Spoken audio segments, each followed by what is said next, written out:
museum back to life. You know, people sit out on the front porch hoping people will come by. Go forth and do good. It's insane. I have the most understanding wife in the world. I treat everybody the same thing. Oh, that's the other thing I love about Marietta. It's like a melting pot. You are listening to Marietta Stories.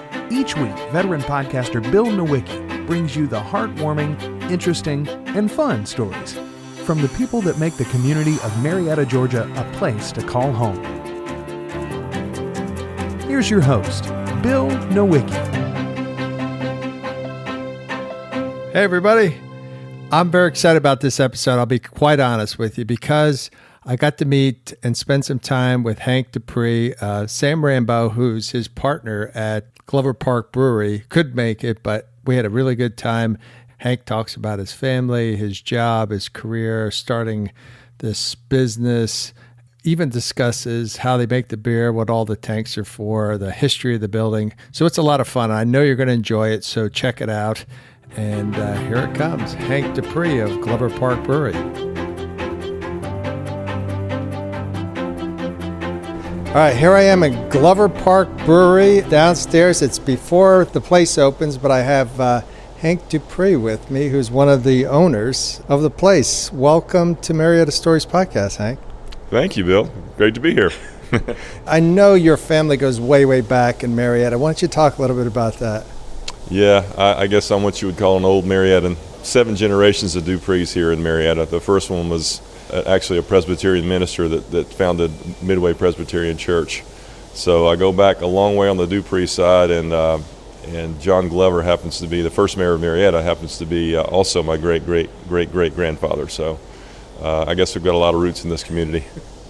And you've lived here your entire life?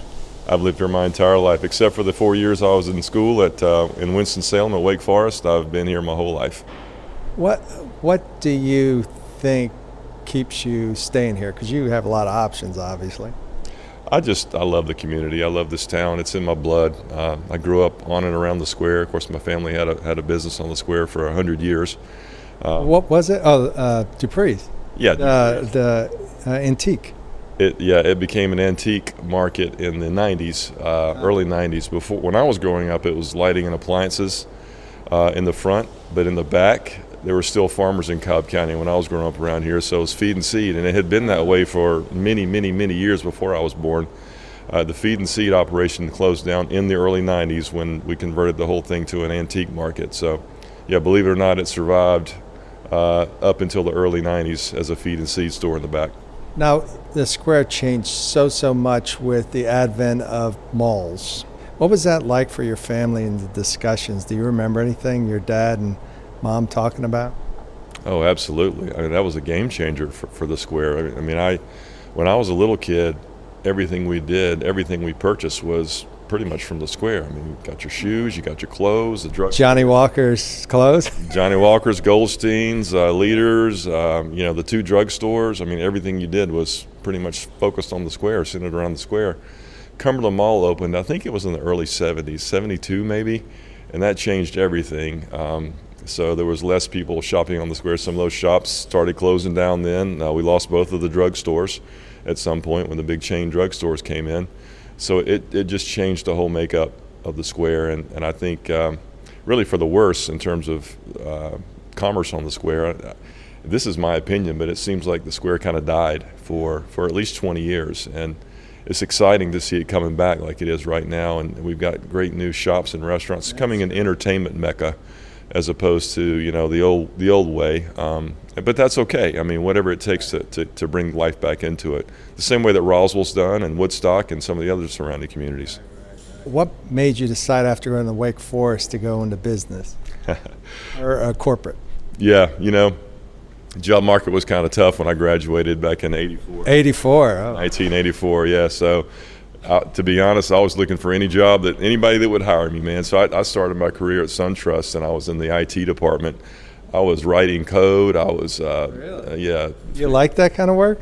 I was good at it. So, it's one of those. That wasn't my question. They paid me to do it. It was sometimes a little monotonous, but also sometimes very, very scary. I would get called in the middle of the night I'm a 20-something-year-old kid. I'm getting called in the middle of the night to fix batch jobs that have gone down and commercial loan systems that have gone down. So it was pretty stressful at times. But so I stayed in that kind of line of work for a little while, and then got more into the marketing and product management side of the business. And for the last 20 years, I was with McKesson, which is a huge San Francisco-based corporation that mostly is in the drug distribution business.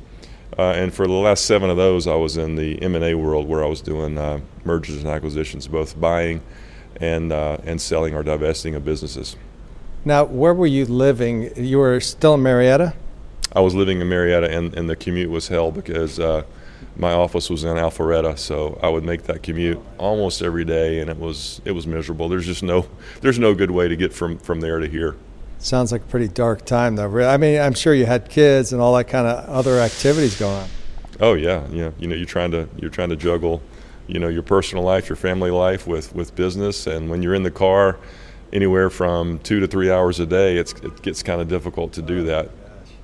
Yeah, that's probably. I bet you had cell phones there, where you calling people from the car.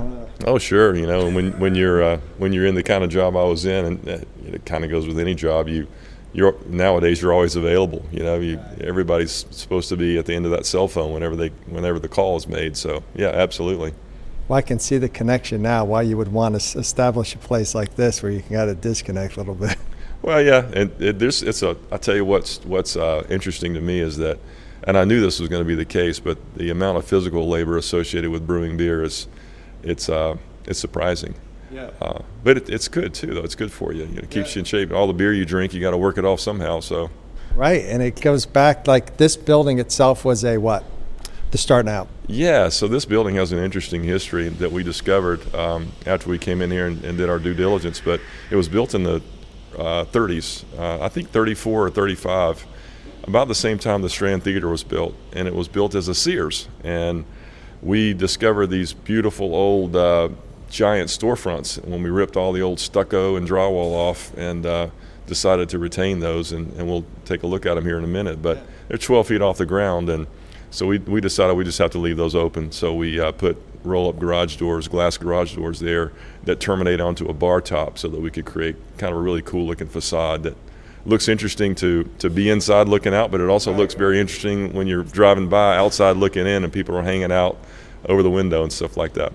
That is cool. You could do some people watching. Yeah, you want to walk around and just talk through things? Sure, absolutely. Yeah, well, we're in the basement now. This used to be, after it was a Sears, I think in the late 50s, Sears moved out of here. I don't know what it was between then and when Marietta Lighting took over, but Marietta Lighting took this building over, I think in the mid-60s or somewhere around in there. And it was a lighting store here for about 40 years. The irony of that is I just told you that my family's business was a lighting and appliance business. So we actually competed with this guy over here, Jim Farmer. I never really set foot in this building when it was Marietta Lighting. And I guess the first time I really set foot in the building was when we came to look at it it was for lease, and we just came and walked around and took a look at it. But it was Marietta Lighting, and sometime, I think it was October of 2001, this place burned to the ground. The old Sears building, all the wood structure, wood flooring, wood roof and ceiling, just burned to the ground. It's a famous fire that they still talk about down there at the Marietta Fire Department. I think they have pictures of it on the wall. And it was destroyed. So it was rebuilt by Jim Farmer, Marietta Lighting, and that's what you're standing in right now. Is you're standing in a concrete and steel structure that was rebuilt inside of the original four walls of the old Sears building. So it's almost like the White House when they rebuilt it during Truman's thing, where they took all the wood out and put in steel structure and everything. Yeah, I suppose so, yeah. And when we go upstairs, you'll see, you can't really see it as well down here, but when you go upstairs, you'll see that the brick is just still maintains the scars from that fire. It's all black and burned, and you can still see the where the roof joists were for the old Sears building, and there's still some charred wood in some of those slots for where the roof joists used to sit. Well, to me, I love those kind of touches because it starts a story, and Marietta's all about stories, and definitely this podcast is too. Now, tell me how Sam Rambo got involved. I know he's Sam Rambo of Rambo Nursery and stuff like that. Yeah, so Sam and I have been friends for a long time, and really long time, and our kids were best of friends growing up and stuff like that. So I had reached out to Sam when my corporate career with McKesson was winding down, and I was ready to do something different. I did not want to get back into corporate life. So. But were you always like looking for a challenge? Is that how you're wired? Yeah, looking for something different, and I do I like a challenge. I like to be busy, and I like to build something. I like to, and in the corporate world, you're always working to build something for somebody else, and I was interested in building something for myself. And my dad and my aunt had sold the business on the square to Philip Goldstein about 8 years ago, and I was looking to get back in the game, and some really cool things were happening. And I told Sam that, and I was interested in something a lot more small scale than this. I'm just going to open up a little pub or something like that, name it after my grandfather or whatever. But I looked at this building in the process of trying to find spaces for lease, and just immediately thought, this place is way too big for anything I would do by myself for sure. So I put it out of my mind. And then Sam, just out of the blue, called me one day and said, let's open up a brewery on the square. And I just dismissed it. I said, you're crazy, man. I can't imagine doing something like that. I don't want to make beer. That's way out of the scope of what I was thinking about doing.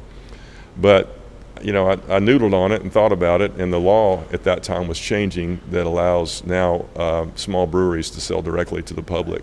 What year was that? Was it a couple of years ago? And the law actually took effect September of 2017, so it's been a little over a year, yeah. So, but it's been a big boom for the craft beer industry here in the state of Georgia, because now, I can get started, and before I reach this huge amount of scale, I can actually try to make a little money by selling directly to the public, because it's much more profitable to avoid the middleman and the retailer. Correct. So now that I thought about that, and so that made more sense to make this kind of a huge investment, given that we could potentially make a return earlier in the cycle than having to wait, until we got big enough, if we got big enough to ever make any money. So when I thought through that, I decided, let's give that a shot. And hey, I've got a building that we should go look at.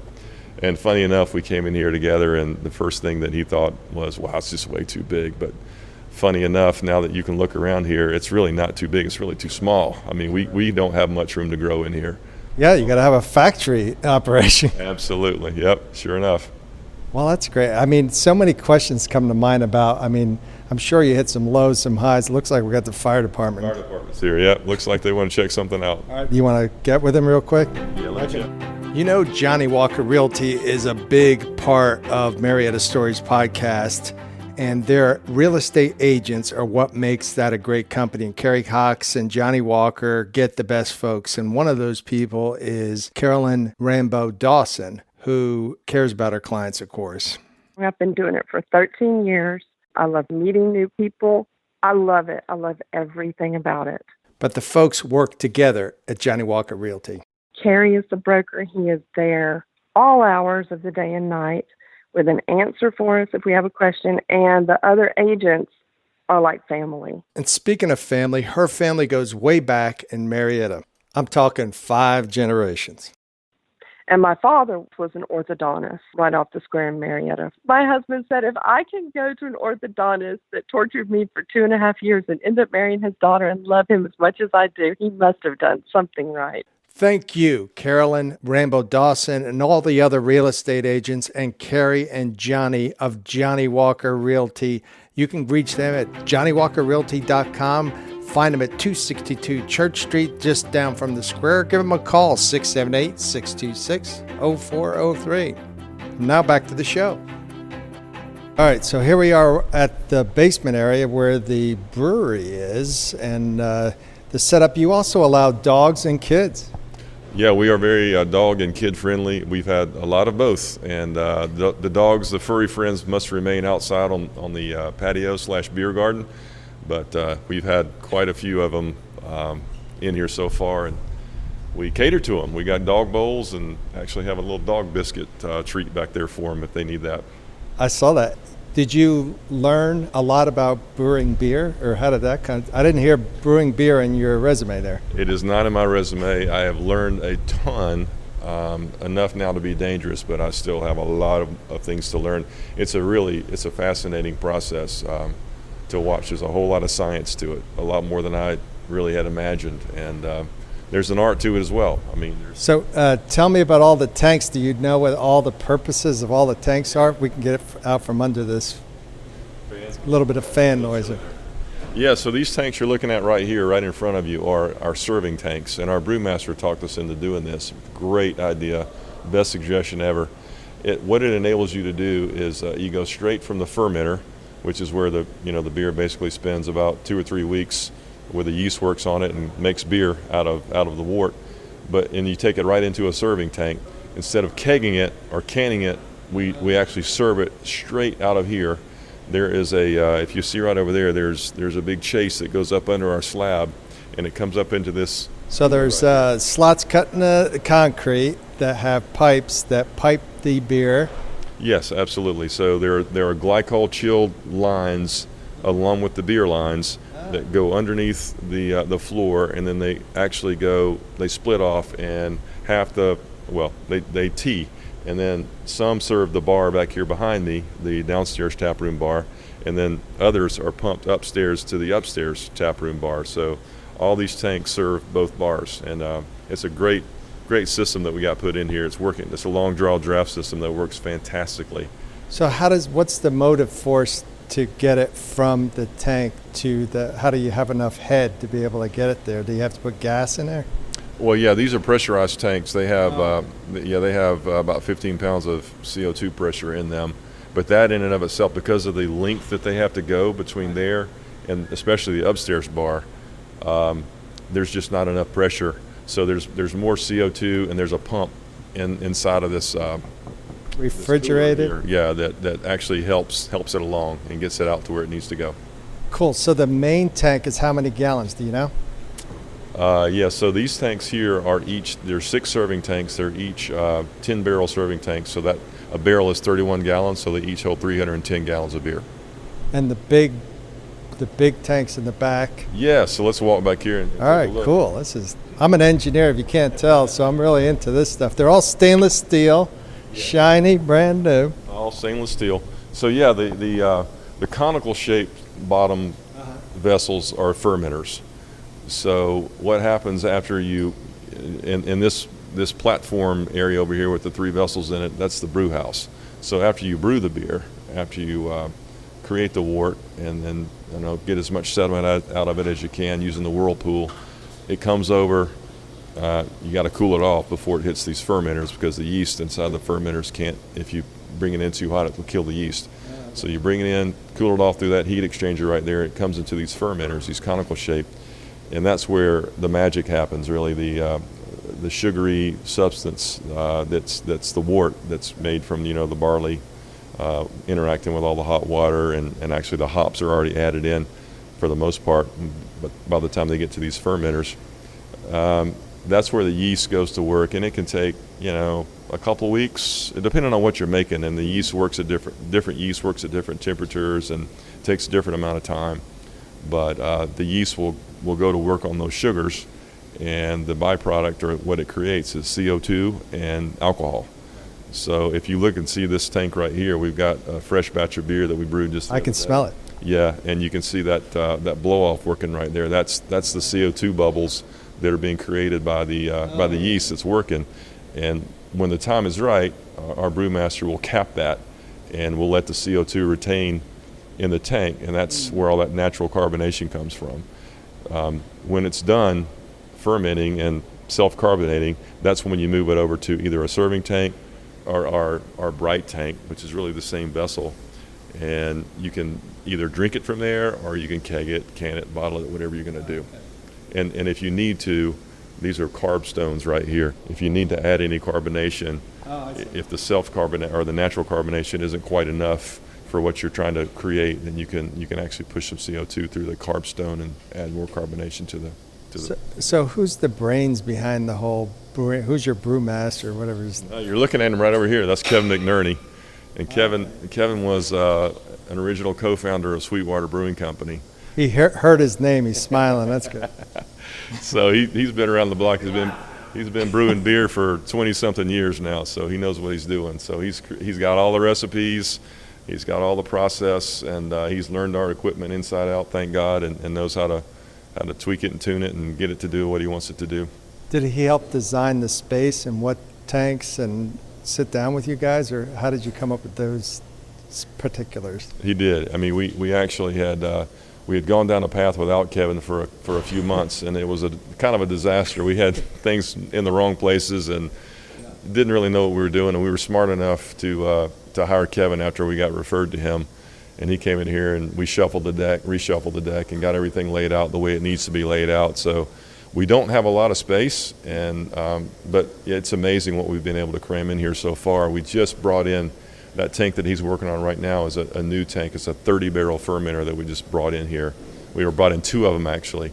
And so you're expanding already? We're expanding already. We're just shoehorning this stuff in here, and as you can tell, there's not a lot of space to grow out, so we got to grow up. And for the first month, I mean, the reception has been tremendous, and I'm just humbled by the reception of the community and the people that are coming in here and enjoying themselves. And that's what we were after, so I'm just thrilled to death.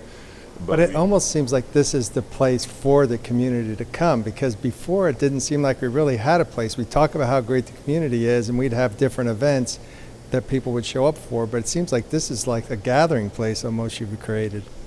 I'm glad you said that, Bill, because that's exactly what we were after. That was our vision for this place. We both grew up, Sam and I, Marietta kids, on and around the square. It used to be in our youth that it was the place to come hang out. There were bars and restaurants that we would come hang out at together, and we had an every Thursday night thing going on at a place that used to be called CRC. It's now Hemingway's. And we were missing that, I think, and a big enough space for everybody to gather and watch a football game together, or just have a little birthday party together, or whatever. So that's exactly what we were after, and I'm thrilled to see the community that is basically seeing it the same way we did. It's just a good place to come hang out together. You ever watch a Wake Forest game here? Yeah, I did. They're kind of painful. I went to Virginia Tech. Okay, well, you're having a little better year than us. Yeah, well, as a Wake Forest fan, you take what you get. So we had a fantastic season last year, and and we had a great one in 2006. So I'll just hang on to those memories. Well, you just roll with the punches. I could ask you about anything, you would answer. I'll try. I'll do my best. That's great. It's such a great thing that you did, that you brought in Kevin, because you wanted to get it right too. I mean, you kind of see what your limitations were. It sounded like. Oh yeah, we knew. We were smart enough to know what we didn't know, and we didn't know anything. We were learning a little bit, going to these brewers conferences and things like that, and talking to the equipment salespeople and whatnot. But no, we knew that we had no idea what we were doing. So our good friend Pete Moratakis at United Distributors, the president, introduced us to a guy named Paul Kerbabis, who used to work for Pete at United, but is now the CFO at Sweetwater. So we had a nice lunch with Paul one day, and at the end, he was giving us great advice. And by the way, all these brewers around here are all the breweries are fantastic. I mean, it's a very collegial group. There's not this feeling of cutthroat competition. I think everybody realizes that this market's kind of a hyper-local market, so there's really no threat, for instance, between us and the guys down the road here 11 miles away at Scofflaw, or the guys at Sweetwater. They know we're not going to be a gnat on their behind, so they're not worried about us. And the guys at Red Hare have been super nice. The guys at Burnt Hickory have been super nice. I mean, everybody's been nice, and they're just trying to be helpful. PK was the same way. That's what they call him, PK, and gave us some great advice. And at the end of the lunch, I realized that I had forgotten to ask him a key question, is that, hey, can you help us find a brewmaster or somebody that knows what they're doing? And he said, let me noodle on that. So about a week later, he texted me and said, Hank, I've got a lead for you that you're never going to be able to repay. Call me. So, of course, I called within 15 seconds. And the lead that he gave me was Kevin McNerney, and his phone number, and said, this guy, he's finishing up a gig with 5 Seasons, and he's got a consulting business, and you should call him and see if he can help you out. And he's absolutely been a godsend to us. Isn't it amazing when you get the right person, like the next day it's like the clouds part, and it's like, it's such a difference when you get the right person on board. It absolutely is, and he was the right person to bring on board. We've hit the ground running with Kevin. Otherwise, I think we'd probably be struggling at this point. Beer, what was that? What did he say? He said the rest is beer making history. There it is. Well, good. Now, how do you come up How do you come up with the flavors and the names and all that kind of good stuff? The names is a collaborative effort, and we've come up with some good ones. Maybe What are the ones you got going? Well, we've got one of my new favorites is Lights Out American Stout. It's a nice, rich stout, American stout with some coffee and chocolate overtones to it, and really tasty. We serve it in 12-ounce max because it's a 8.5% ABV beer, so we don't want to have people getting too hammered on it. It's a slow sipper, so that's one of my favorites. We got an Off the Tracks West Coast IPA, which is a very big favorite around here. We've sold out of Some Beach, which is a tropical themed IPA. It doesn't have any juice in it, but it's got citrus notes because of the hops that Kevin puts in there, a lot of citra hops. We sold out of that a couple times already, and we're like I said. I mean, we added those new fermenters because we needed more production capacity. We got tired of running out, and our customers got tired of us running out. So we're trying to keep up with demand right now. That is incredible. I mean, you have shirts, you have brand. I mean, who's doing all your branding and stuff like that? We've had some help with that too. We've hired a couple of guys that are experts in marketing and brand management, brand building, and you got Stephanie Costa involved too. Right? Stephanie's been fantastic. Stephanie does our social media. We trust her so much. She's really been the voice of our brewery on social media, and that's one thing that I got introduced to in a big way here. I was never even on social media in the corporate world. I had no use for it, no need for it, and now it's like a huge part of our business, and I really appreciate her experience, and she's really created a nice voice for us out there on social media. We get nothing but compliments about it. It is great. And before you open, I mean, there was a buzz, and where could you? It's so hard to do that because we have so much stuff coming our way in our brains and stuff, but you guys really had that. Everybody was excited when you guys opened. Yeah, and we sensed it, and we sensed that there was a buzz, and on opening day, which was September the 6th, we sensed that we were going to have a good crowd. But you always worry. You're sitting there and the doors are not open yet, and you're going, are they really going to show up? You always have that little in the back of your mind, little nervousness, but boy, did they show up. And that's one of those things that no matter how much you prepare, you're never going to be ready for that. And there were so many people through here and waiting in line. I heard 20 to 30 minutes for a beer. Again, I wouldn't have had the patience for that, and I just appreciate that people did. And we did our best, and we sold a ton of beer that night, and realized that we were onto something good, I think. That's incredible. Well, you want to head upstairs and look at the event space? Let's do it. All right, man. All right, here we are upstairs in the entrance area, which you talked about with the garage door type windows. Yeah, so this, like I said, when we peeled back all the old drywall and all the drop ceilings that were in here, and there had been a stucco facade put on the front that dropped down way below what you're seeing right now. And we pulled all that off and saw this big, huge storefront that was once the Sears. We just decided we had to keep it open like that. So my good buddy Al Richburg provided these garage doors for us that roll down and terminate onto those new bars that we created. And it's a really cool spot when the weather's nice, like, when it's cool like it is right now. And we had during Chalktoberfest, we opened all these up and had a big football watching party. My Georgia Bulldog friends were not very happy with the outcome against LSU, but nonetheless, they all got together in here and also downstairs. And cried a little tears in the beer, perhaps. Tears in the beer, that's right. That might be a new beer name.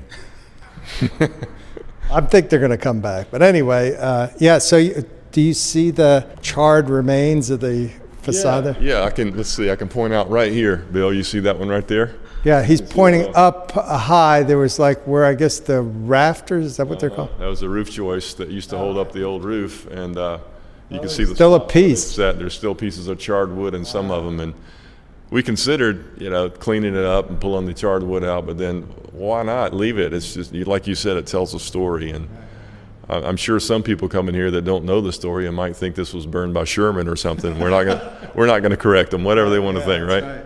But Sears and Roebuck just declared bankruptcy, and it's pretty interesting that it's an old Sears and Roebuck, and it's kind of reborn. It was burnt down, but think back in the 30s where Sears and Roebuck was like the Amazon, where everybody came to get stuff they could never have gotten locally. Absolutely, and what was really cool was when we pulled that stucco off, that stucco facade. I guess it was put on in the 60s by Jim Farmer and Marietta Lighting. We pulled the stucco off that side of the building, the north side of the building, and you could still see the old painted, barely visible, but painted Sears sign. And you could clearly see, though, a sign or a painted sign that said service and rear, because they used to do service and autos back down below where we just were. Really? Yeah. So that was really cool to see that get uncovered. All right, so you have a bar up here with taps like you talked about, so you got to push the beer up. This is probably, what, 10, 20, 15 feet above the bottom area. And then you have a huge opening to, I guess, an event space. That's right. So the whole space up here is for private events mostly. And like I said, we opened it up during Chalktoberfest for the brewery. And we'll do that from time to time when we have a big day or a big night at the brewery, we'll open this up for just basically extend the tap room up here. But for the most part, this is available for private rentals, private event rentals. And because we had to cut this hole in the floor right here, it was probably 5,500 or 5,800 square feet. We're down to about 5,000 square feet roughly after we cut the 600 square foot hole out of it. And that hole was cut to accommodate, obviously, the brewing equipment. And we put the sliding glass around it. And what you can do here is what's really cool. If you're having an event that's more of a cocktail party or a corporate event or whatever, and you want to really feel like you're in the brewery, you slide these windows open, and you're literally sitting right on top of, Kevin down there working, and, you hear the sights, the sounds, the smells of what's going on downstairs in the brewery and the tap room. But if it's a wedding or a rehearsal dinner or whatever, and you don't necessarily, you want to be near the brewery but not in the brewery, you shut these windows just like they are right now, and you're insulated from it. Great. Talk a little bit about this artwork you have here. I saw it on social media, but I haven't paid any attention to it. So what do we have here? This is an amazing piece of art by a kid, literally. He's 19 years old. His name is Jared Knox. He attends the University of Auburn as a sophomore. He's got this incredible artistic talent. We knew about him. We've known about him for years. He's a good old family friend. Yeah, we told him we wanted a map of Marietta with the brewery at the center of it, but with all the interesting sites, sort of pointed out, and all the street names in the town, big street names pointed out. And he created this, which is just, I think it's a masterpiece. It's beautiful. And, everybody comes and looks at it, and they're amazed by it. And they don't really know what that shirt was down there that you saw. One of our shirts is a map shirt. It's got the map on the back.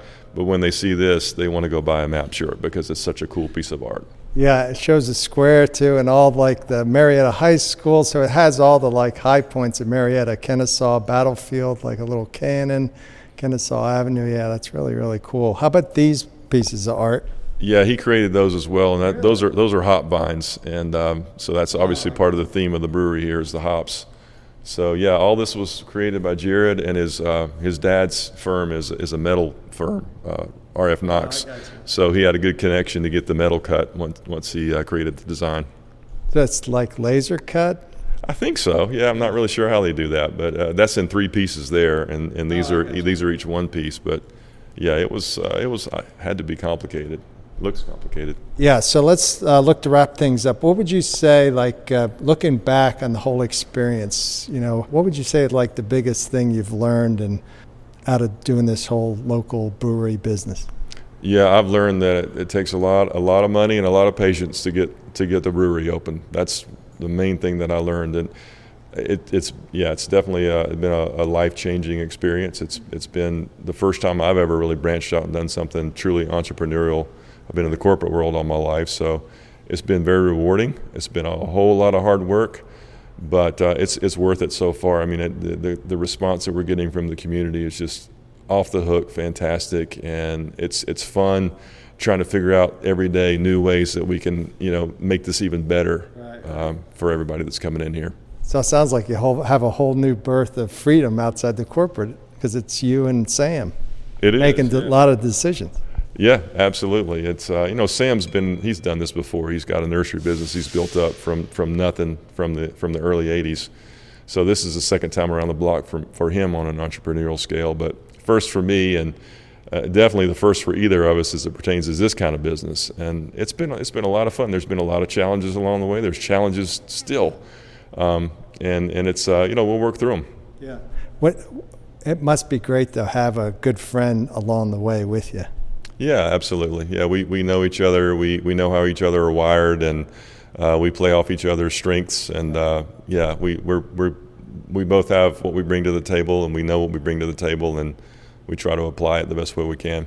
Did you have any challenges to your friendship over the times, or you just kind of pick up your? We've had our disagreements, and our tough discussions here and there, but that's to be expected anytime you're doing something on this scale. Great. Well, thank you so much, Hank. I really appreciate the tour. I'm just so excited to be able to tell your story because it's a cool story. And this is a place where all of Marietta can come and hang out with their dogs and their kids and watch a game or just hang out with friends. That was the goal. Absolutely. All right. Take care. Thank you. Thanks so much to Hank Dupree, Sam Rambo, and all the other folks at Glover Park Brewery. It's at 65 Atlanta Street in Marietta. They care about the community. So does Johnny Walker Realty at 262 Church Street. So check them out, too, if you have any real estate needs.